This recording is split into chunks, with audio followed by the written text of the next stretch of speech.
Hey, I just hit record, so we are live. Oh, hey, there was my mic.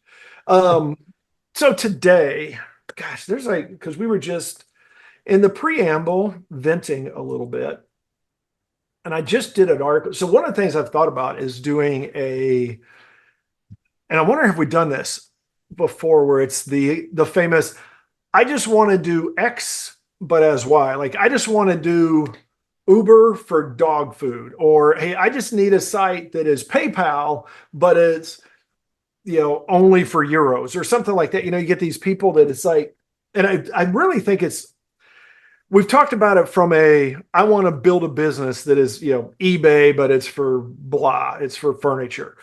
But I think there's also one that I'm seeing, and this actually sort of follows up our prior one where we talk about these situations where people come in with a system that is been there, they know it's theirs, and it's outdated. And now they need to upgrade it. They need to update it. And walking through that, because I've seen a couple different customers approaches to that. And I think you've got one right now, is that there are a couple different ways to look at it. Some people are like, I love what we have. I need it exactly the same way. And then some people are, I hate what I have. I have no idea, but it's got to be better. And then there's those that are like, I hate what I have, and here's where I need to go with it. But even in all of those cases, there are a lot of assumptions in there. And that's where I was thinking about is as a developer, this really gets into like, and I think there's one we had thrown out there, sort of, it's like gathering requirements in the situations where there are some there, but they're not written. And then those kinds of conversations, and how do we handle them, and how do we tackle those kinds of things? It's a little more advanced in the developer journey, but I think it's one of the things that even early on, there are good questions around requirements. Actually, I think it fits with the developer journey, especially kind of where we're at, because we've kind of touched on different things, especially from starting out, going from coder to developer to next. Um, and we've talked about like working in teams and tools and things like that. And we have touched on documentation, but this is kind of one that kind of fits between customer expectations, documentation, and what you're going to build. So now we're at that point where, all right, now you know how to write code. You've worked on a couple different projects. You're maybe out on your own. You're building apps, but now you're getting into, now I'm servicing customers. Now I'm getting into working on more complex systems. How do I tackle that? And I think that's a good one. It kind of, and I've seen the job postings like you just explained, where it's like, oh, hey, I want someone to go copy Twitter for me for $50 on like freelance and some of those sites. It's like they have zero expectation for what it takes to go into code. They just see the big bucks from what comes out of it, or what they perceive to come out of it. It's kind of one of those where this is kind of a level setting for both the developer and the customer. And I think if we kind of tackle it from that, it will fit perfectly within this journey of this season. Well, I like how you laid it out. So I think we'll give that a shot and see where it goes. I think that's a good little intro. And hello and welcome back. We are here cruising through the developer journey. I am Ron Broadhead, one of the founders of Developreneur, also known as Building Better Developers, also a founder of RB Consulting, where we simplify, integrate, and automate, and do our best to just take the nightmare that technology can become and turn it into a nice, pretty little fuzzball that you can use to help your business get done faster, better, sharper, and allow you to sleep at night. On the other side is someone who actually never sleeps at night or close to it, Michael, and I'm going to let you introduce yourself. Hey everyone, my name is Michael Malash. I'm also one of the co-founders of Building Better Developers, Developreneur, and I'm also the founder of Envision QA. If you are a small to mid-sized business or a small healthcare clinician or doctor's office, we help you identify what systems you have in place, what software that you're using, and we also build custom softwares. So if the tools you have aren't quite working for you, we can build you what you need, which actually kind of goes into the conversation we're going to have today. Yeah, that's a nice little dovetail into. We're going to talk a little bit about it's sort of about requirements and expectation setting and level setting and some things like that. As we were talking about in the pre-show that you can go watch out on YouTube, it's a little bit idea of like first you're working at just writing code, and then you're sort of becoming a developer, so you're developing solutions, and now you're getting into the point where you're not, maybe you've built your own solutions, but now it's working with other people to figure out what they need, what is their problem, and how do you figure out how to solve their problem and give them a solution that works. Now, there's a couple of ways that we step into this topic I want to focus on, which is a disconnect, we'll call it. One is we've talked about this before, we've sort of thrown it out there, and Michael just an example, like somebody sees, I want to create Twitter, and I want to create something just like Twitter, but I'm going to call it Flitter, and their budget is $50. It's like, okay, you have no idea what's involved. It's not just like changing 3 lines of text and then giving it over to you. You have no idea what's involved in the solution behind there. This can also happen with customers. And this is really where I want to focus on more, because instead of building new stuff, which is more likely to, I think, normally draw us in as far as like gathering requirements and walking through that process with the customer, even if they have done some of that work beforehand, because sometimes you will get, a fairly solid list of requirements, but then you're still you're going through them, you're going to have questions. And so it naturally progresses.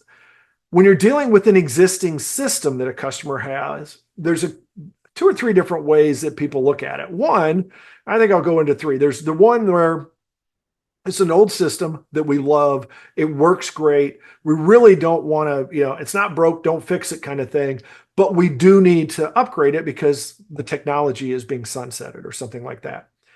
Then you have the people that are on the other end that are like, we've got this thing. It was a piece of crap. It doesn't work. We hate it. We've been trying to get off of it forever. And it's now the technology is sunsetting, and we've waited too long, and now we need to, and we want to build something completely different. And then you have somewhere, I guess we'll say in between, where people have something that we have something, not really what we want. We've learned some lessons from it, and we want to build something better. Now, the good thing is, in all 3 of those cases, when you come in, not only building better developers, we want to build better solutions. So whether they love their solution or they hate it or somewhere in between, we want to talk to them about that solution. We want to understand, in this situation, what is it you have today? What are the processes? How does it work? How is it successful? How is it failure? Where are your pain points? It's really talking before you get anywhere into what we're going to build for you or where we're going to go with it. Let's really understand what you have. Now, that can be a challenge because sometimes you're going to get stuff where they say, well, just go work on the application. Or rarely do you get here's full documentation, but they'll be like, here's a user's guide. And you'll have an application with 100 screens that's got a 2-page user guide or something like that. And there's all points in between. The thing is, this goes back to something we talk about a lot. It's the why. Why is that there? Why? How is it used? And it is so easy for even somebody, we'll just say, like, I could be an example of where you've done this a bunch, but you don't push on I need to understand the business side of it.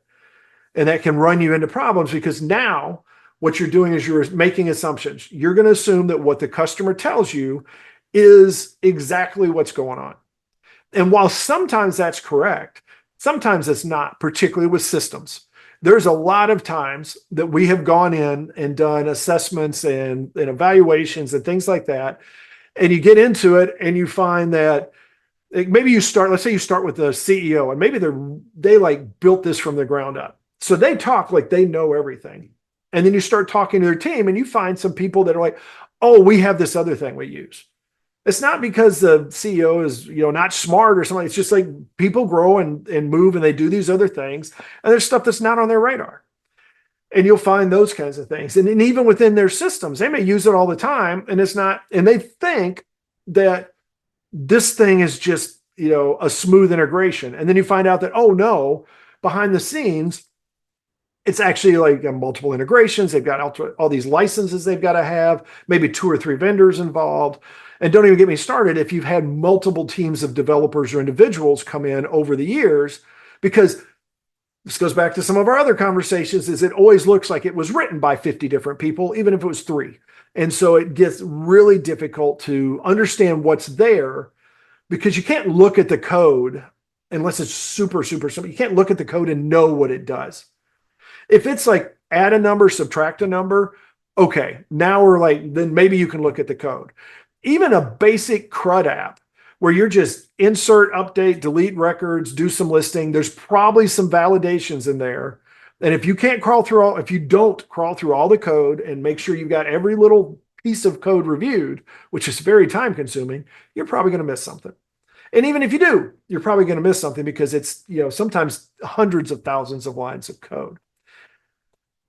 So what do we do?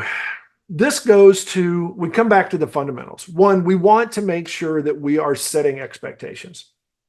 Now, sometimes your expectations are going to have assumptions, and you're going to have to step up when those assumptions are proved incorrect. So, for example, if you step into a project and they say, we really don't have to do anything but copy these files from A to B and you're good. Okay, assuming that it's going to take us X amount of time, here's what we're going to do. Cool. And then you find out, well, you can't just copy those. There's some other things that are going on, and there's some stuff over here that you got to look at. And oh, these things can't just be copied. They've actually got to be rewritten. At those points, you're like, hold up, stop. We made an assumption and now we have to reset, because now the project has changed. What we walked into, as we got further into it, we realized that's not it. And you're going to feel bad sometimes. You're going to have customers who are going to say, hey, why didn't you tell us that up front? And you can say, we didn't spend the time walking through all this code up front. And if they wanted you to, or if they want you to walk through all the code up front, then you want to make sure you've got some sort of an agreement or something so you're getting paid, because you don't want to be in a situation where you spend weeks of time crawling through code, putting together a nice requirements document, and they're like, sorry, we're not going to do that. And they walk off and use your stuff somewhere else. The other part of this is the real fundamental. When you're looking at that application, however you're looking at it, even if you can't see the code, when you're looking at the screens and that, ask questions. How did I get here? What is this? What does this data do? Where does this data go? Where is it used? Don't be afraid to just be like a 2-year-old. Ask questions, ask questions, ask questions, because that is how you're going to get the requirements. And that's how you're going to find the things that are in their head, particularly when they've used this application day in and day out for years. There's so much knowledge that they know, and they just know it like they breathe. But to tell them, give me that information, you have to find a way to extract it. You've got to ask the right question. And you're going to end up having to ask a lot of questions, because you won't know that question until you ask it. So that's like a big, long-winded approach. And I'm going to toss over Michael and sort of get your feedback on those, and what are your thoughts when you run into these situations? So let me start with a little bit of current events, which kind of ties into this nicely. So the current debacle that kind of shut down the U.S. recently with an operating system failure, it has been discovered that the company that was working on the software only tested their code using unit tests. And unit tests are a form of requirements or tests built on the requirements to test the code a certain way. As you're going through these projects, if you're not collecting the requirements, if you're not filling in those assumptions and updating your tests, if all you're doing is making code changes, running your test, good, shipping the software. If you never do end-to-end testing or any other validation testing to make sure that the system works as the user wants it, you're going to break things. So that's what happened, which literally shut down a lot of systems within the country. Flipping back to that, so as developers, as we are working our way through software, through new software, integrating software, working with a customer, I am very anal about how I go about gathering requirements, because I have worked on multiple sides of the fence. Rob has too, a little bit, but I've decided at one point I needed to step out of development. I wanted to be a tester. I wanted to learn more about integration testing, automation testing, and see how I could apply the test-driven development approach.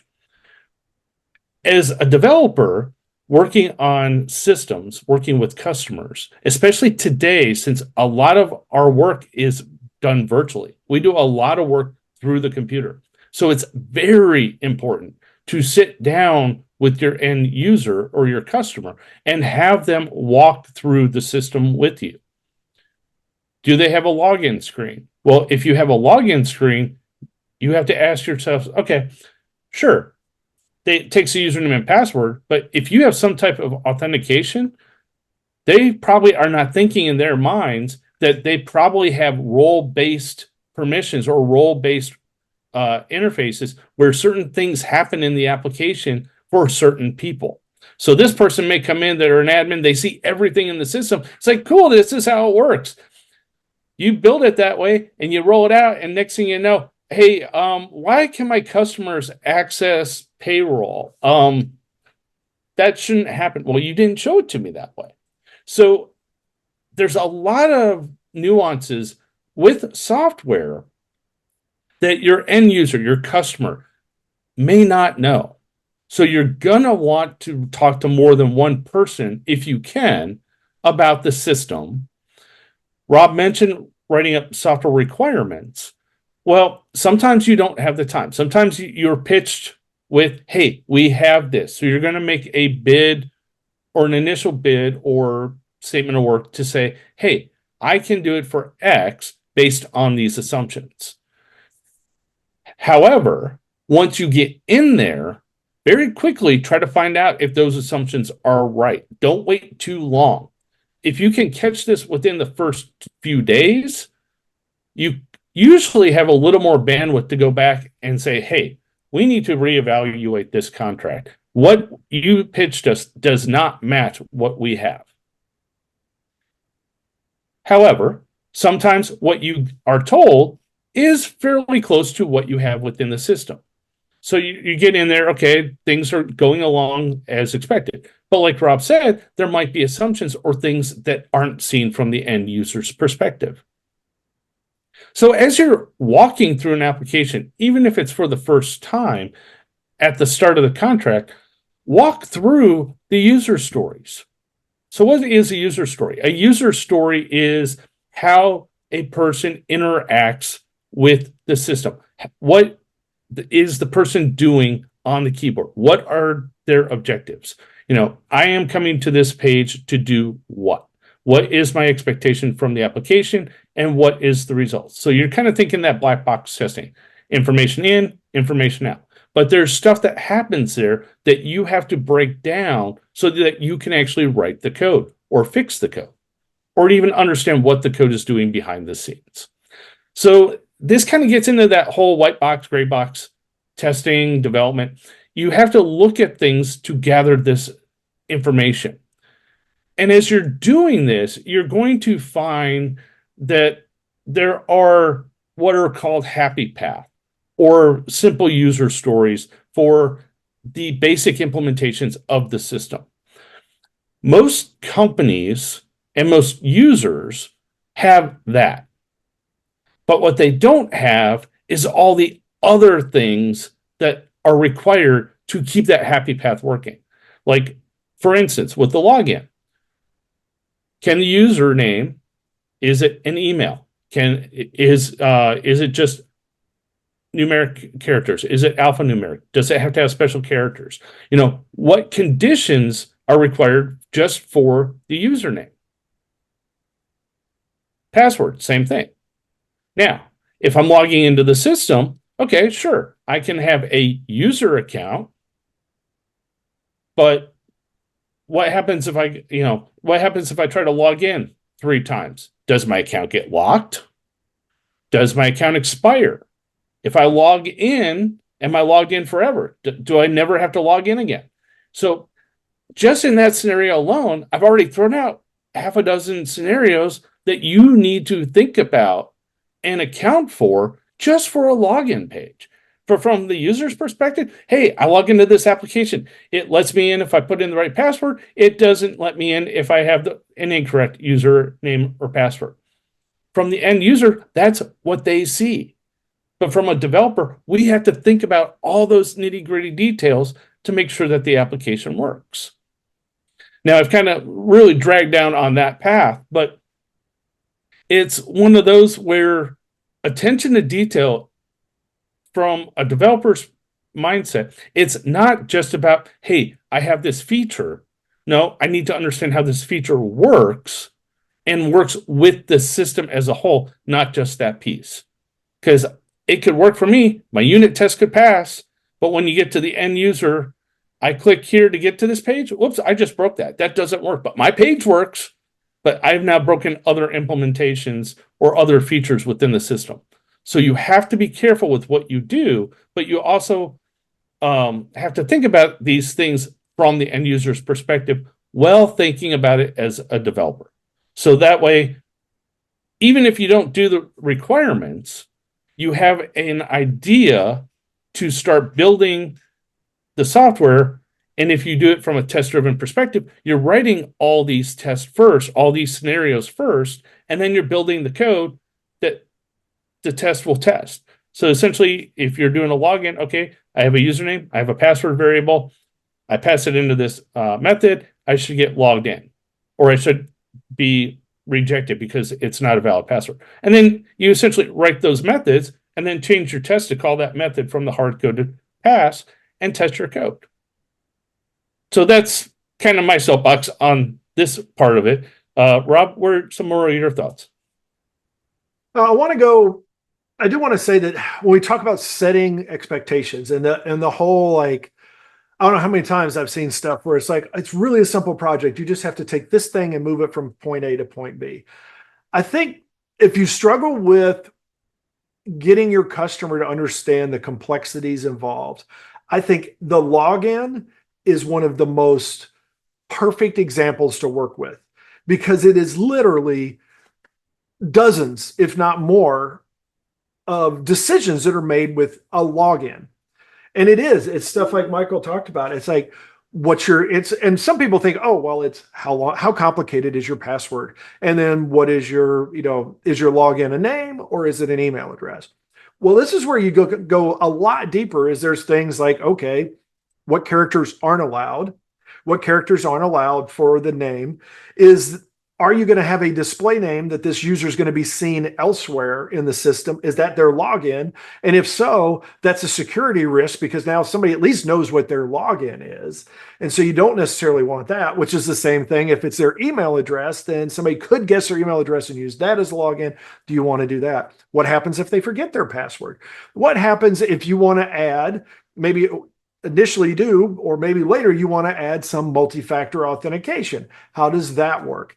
Do you have the ability, which is a lot of systems now have, are you going to need the ability that is for admins to log in as a user, which goes a little bit to what Michael said, where you now get to see the system as that user and not as you as a super user maybe see a much different system. And it goes on and on. It's like, well, do you log out? What happens when you log out? When you log in, where do you go? Do you go to your homepage? Does your homepage change depending on what your role is? And then there's so many things that can be involved there. That alone, people are usually like, well, we just need to log in and we need to log out. Okay, let's go into explore that. And by the time you've asked about the 10th question, you say, okay, that's just the login. We haven't gotten anywhere else. That's why this is complicated. That's why when we say we're trusting you with a lot. If we're just going to say we trust you that your login system currently works fine, we're trusting that you've answered all those questions and that they all make sense. And this goes to a little bit to the unit testing, which is Michael's idea. It's like, okay, let's say that same login and your login works flawlessly. But let's say that, for example, you don't store a display name, or you store personal information, first and last name, and it's a system where that shouldn't be displayed anywhere. But everybody else somewhere down the line says, well, I just need a name, so I'm just going to take first, last name, put it together, and then that's how I address them. Well, yeah, those both work fine, but when you put it into the system, you're not following a story. And I think that's probably where we're going to go next, but not right now because we have gotten a little long on this one, as we sometimes do. And we are going to wrap this one up and go work on our requirements because that's what we do. As always, we can gather requirements from you by sending us emails at info@developreneur.com. You can check us out on developreneur.com. We've got a form there. You can sign up. You can leave us comments. You can see tons and tons of content. You can check us out at school.developreneur.com and see some of the really short, less than an hour, up to multi-day tutorials and lessons and classes that we've got there. Subscribe wherever you subscribe to podcasts, and then 3 other places as well, just because. And you can get this. We drop this twice a week out on the YouTube channel. You get to see that twice a week. If you're listening, you get bonus material, although you can always color us out so you don't have to watch us, but there's extra content as well out on the YouTube channel. That's the Developreneur channel out on YouTube. You can go find us there, plus past mastermind mentor sessions and things like that as well. So there's tons of content. And now I'm going to take a deep breath and go grab a glass of water or something like that. But for you, go out there and have yourself a great day, a great week, and we will talk to you next time. Bonus material. So it's funny as you were talking about the school site, because remember, I've got that entire course out there on software requirement documentation, software test documentation. So that's a good source, and we got lots of content on the site about testing and writing documentation, things of that nature. One thing I would add to this particular conversation, though, is when you go into your conversations with your customer, well, we are giving them the power because they are essentially the keeper of the keys. They are the keeper of the knowledge of what the system is doing or what they want it to do.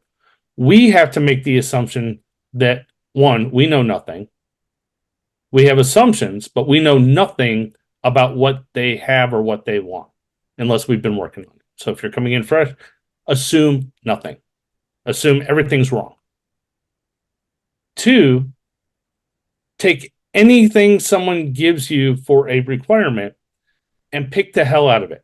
If there's anything that is a what if or an if then in the requirements, and there is no distinction of what the then is, it's not a requirement. It needs to go back and be clearly defined, because your requirements should be one task, or essentially how the feature works should be feature complete. It should be if this, then this, if this, then this. There should not be, if I do this, I might get this. Oh, wait, we might also get this. Or wait, we might also get this. If you get into the code or you get into the requirement and you read this and then you say, well, wait, what about this? What about this? What about, if there's any questions at that point, you need to stop and redefine that requirement. Because if you start writing code to that, you may throw it all away because it could be completely wrong. So you have to be very careful about that for your time, because if you do that, the customer may not pay you again to fix it. You may have to eat that cost because you made the assumption, went off and did that when the customer really wanted something else done. So you have to be careful as you go out and start building these applications. Rob? One follow-up to that, and then we'll wrap this one up, is I do want to talk a little about, along with setting expectations and requirements in that, is making sure that there is, along with all of this, what the easiest thing to say is what done is there's a lot of times that we get to a point. We do this with our personal applications, and I know customers do this all the time, as you get towards the end and then it's like, oh, can you do this? Can you do that? Can you make this little change? Can you do that little change? Hey, can we just do this? Can we do that? And it may be, and it is frustratingly simple sometimes. It's like, yes, I can change those 3 letters and change that label. Or yes, I can change a number and it's going to change the color of that button, or whatever it happens to be. A lot of times they're very simple changes. The moral of this story is there's no such thing as a simple change. If you touch the code, there is potential, particularly as you get later into a project, there is potential that you are going to have a typo, that you're going to have something that didn't go right, that you're going to actually, that these days you got to watch out. AI stuff will insert code on you. I don't know how many times that has frustrated me. I've had to go turn things off because you go and it auto-complete something incorrectly for you. And if you're not paying attention, you're like, wait, I would have never typed that. What kind of idiot? Oh, the AI idiot. That's the one. So don't ever assume it. Like everything, this gets into like the whole idea of like, this is why with Scrum, you use points instead of hours. The minimum thing you do, assume it's going to take half hour, an hour, something like that, maybe more than that. Use that to focus them on what gets us to done, and the extra stuff, we will get there. We can add that later. We'll do that in another release. What we're going to do in another release is we'll step into another topic. But for now, I think we've gone long enough and we will get on our way. As always, check us out at all of the various places. Leave us some comments, shoot us an email at info@developreneur.com. And we will check you guys out next time around.